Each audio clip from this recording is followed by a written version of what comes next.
Is Antonio Conte the right man for Manchester United? So in this video, I'm going to be breaking down the difference between what I consider to be a league and knockout manager. I'm going to analyse Conte's career, whether Conte's style and system suits Manchester United, highlight any potential problems that I could see arising, and at the end I'll give my overall verdict on whether Manchester United should sack Solskjaer and replace him with Antonio Conte. But before that, for cheap good quality football jerseys, retro jerseys and tracksuits, go over to www.jerseyfifa.com, a link will be left in the description, and use code ATLANTISFOOTBALL for 5% off. So before we even start talking about Manchester United, we need to analyse what sort of a manager Antonio Conte is. So I think managers fall into two different categories: league managers or knockout managers. League managers obviously tend to do better in the league over a longer period of time, but knockout managers tend to do better in individual games over a two-legged tie when they're more focused on specific games rather than over a longer period. So league managers, I would consider Pep Guardiola, Julian Nagelsmann, Diego Simeone and even Ole Gunnar Solskjaer to be league managers,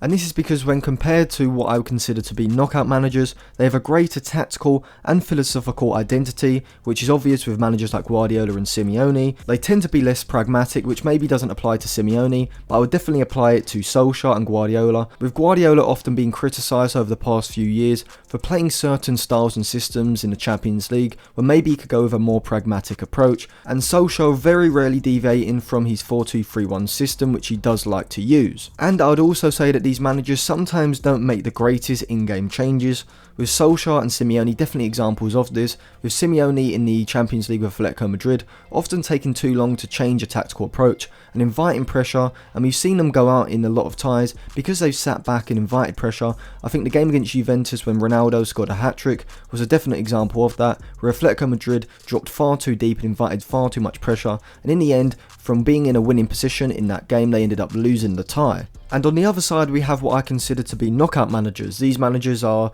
managers like Thomas Tuchel, Jurgen Klopp, Zinedine Zidane and Carlo Ancelotti, who tend to do a lot better in the knockout competitions, particularly in Europe, with Zidane's 3 Champions Leagues at Real Madrid, Carlo Ancelotti's Champions League at Real Madrid and prior success at AC Milan, and Jurgen Klopp's back-to-back Champions League finals with Liverpool, including when they won it in 2019, all being great examples of why I consider them to be knockout managers, with most of the managers in this category being better at specific game tactical adjustments, so changing a system for a particular opponent, making better in-game tactical changes as we saw Tuchel do the other week with Kante coming into midfield against Tottenham halfway through the game. And in general, these managers tend to be more pragmatic, so they're able to switch between systems and so are more tactically versatile, and this is why they're able to change systems so effectively between opponents, and this can also help them manage big game players as they can tailor a certain system to fit a certain style of player.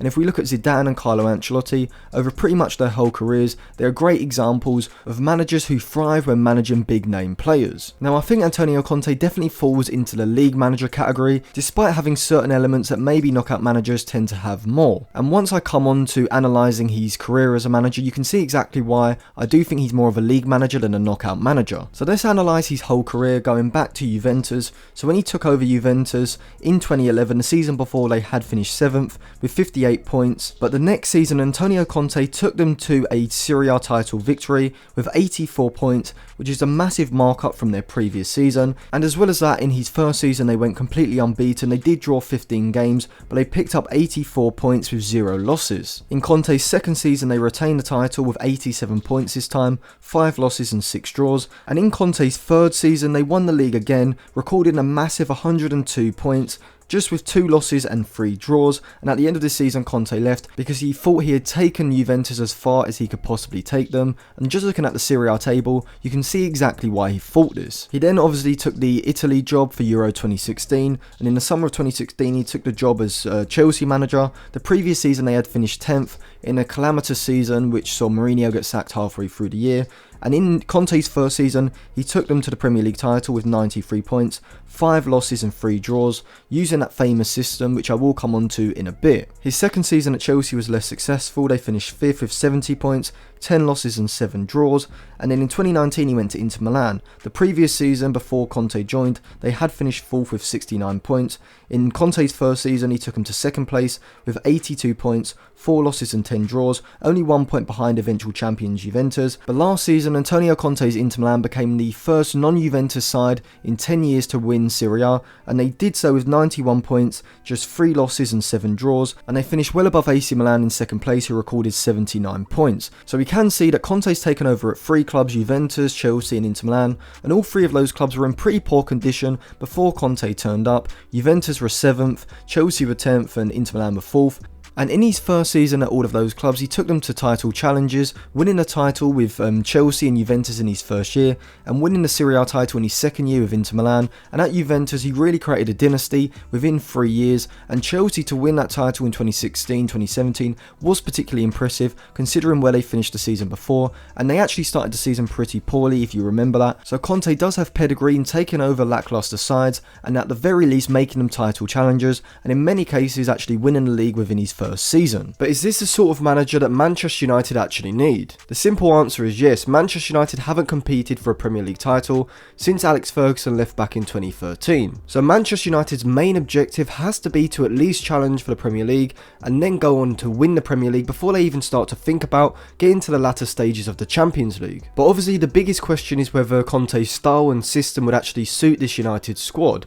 Conte has flirted with 4 at the back systems at Juventus and Chelsea, but the majority of his success has commonly used either a 5-4-1 or a 5-3-2. At Juventus he used a 5-3-2, using Pogba, Pirlo and Vidal in central midfield. Then when he became Italy national team manager, we saw at Euro 2016 he also used a 5 at the back system with a 5-3-2 system. In the first few games of his first season at Chelsea, he did try to use a 4-3-3, but when it became evident that that wasn't the best option, he switched to a 5-4-1 shape, using Hazard and Pedro as players to move in behind the striker Diego Costa. At Inter Milan he then reverted to a 5-3-2 system, using Lautaro Martinez and Romelu Lukaku as a front 2. So if Conte were to become Manchester United manager, we can probably see that he will try to use a 5 at the back system, but which sort of 5 at the back system would suit Manchester United best? So if we look at United's 2 main creators, it is Bruno Fernandes and Paul Pogba, and I think Conte could use them in front of a deep single pivot, maybe using Matic or McTominay there, with Pogba and Fernandes in front of them creating a midfield 3, and up front I think Ronaldo, alongside maybe either Sancho, Rashford, Greenwood or Martial, playing in a front 2, and this would probably suit Ronaldo as it would give him the freedom to drift out wide to the left side, as he does like to do, as in Solskjaer's 4-2-3-1, he is kind of restricted when either Greenwood or Bruno Fernandes doesn't move into that central striker position when he drops off. So in this front 2, Ronaldo would be given more freedom to drift around that front line, moving over to the left side, and I think Sancho certainly would thrive being given more of a free role in possession. Obviously the defensive system is going to be a 5-3-2 system. In possession we can see a lot more movement. I think we would see Fernandes pushing higher up between the lines and Sancho obviously dropping between the lines as well. So what we would actually see in possession is maybe more of a 3-4-2-1, with Pogba maybe dropping alongside Matic in that deep double pivot and having the wing backs push forward to provide the width, with Sancho and Fernandes between the lines. I think that would be a good system to use in a 5 at the back system if you were using just a Manchester United squad that they currently have. But there is one major problem: United do lack a right wing back. So they have Wan-Bissaka, who is an excellent defensive fullback, particularly in one-on-one situations, but going forward he's too clumsy on the ball, he doesn't move it quick enough, his end product in the final third is not good enough for a wing back. So if Conte were to come in, United would need to strengthen in that position. They could use Diego Dalot in there for a period of time, but I don't think he's good enough at the minute to be United's main right wing back if they're going to push for the title. So that's definitely an area they would look to improve. I think both Luke Shaw and Alex Telles would be good options in the left wing back position, so I don't see that being a problem area. The centre backs are also well suited to a 3 at the back system. You've got Maguire, Varane, Lindelof and even Wan-Bissaka, and players like Bailly and Tuanzebe who can come in and play in that back 3. My starting 3 centre backs would be Maguire from the left side, Varane centrally and Lindelof from the right. In specific games where, just say, Manchester United were up against a side like Crystal Palace who use Wilfried Zaha on the left, you could switch Wan-Bissaka in for, say, Lindelof, because Wan-Bissaka is a very good one-on-one defender, better than Lindelof in my opinion. So I think Wan-Bissaka can be used in certain games in that back 3 a lot more than he can be used as a right wing back. In terms of the qualities that Conte would bring, he'd obviously give United a kick up the arse, which is what they need. Solskjaer does sometimes lack intensity, but Conte certainly wouldn't lack that. If you look at particular managers like Simeone, Mourinho and Conte, they all have this enthusiasm that sort of improves the whole squad's quality when they are at their best. So I think Conte, because he's right now in his peak, would definitely bring that to this United side. He'd also bring some defensive security, some tactical flexibility. I could also see him maybe deviating away from a 5-at-the-back system because of the attacking talents that United have. He could probably use a 4-2-3-1, but I do trust his defensive capabilities, certainly in big games, shutting off certain problematic areas that United do actually have at the moment, which is in central midfield. They get run through completely, as we saw with Adama Traore and Alan Saint-Maximin in the opening few games of the season. I think Conte would do a good job of shutting this off tactically, rather than just relying on individual players, so I think this would definitely be an improvement. I also think that United are currently at a disadvantage, because if you look at the other title contenders managers, Pep Guardiola, Jurgen Klopp and Thomas Tuchel, they are all arguably world-class managers. I would consider all of them to be elite level managers in at least the top 10 in the world, probably maybe even the top 5 in the world. United don't currently have this, but with Conte they would definitely have this. Conte would come in and instantly bring that wow factor. But I do see certain issues coming to fruition throughout Conte's reign at Manchester United. If we look at how he's ended his last few reigns, so Inter Milan he left in dramatic circumstances. The Chelsea departure was very chaotic as well, as was his departure from Juventus, when he left because he felt he wasn't getting the required transfer funds. So this could be a problem at United, particularly with the Glazers, sometimes reluctant to open their purse strings. So I could see this probably ending in tears after 2 or 3 seasons. But the question is, would it be worth it in that time period?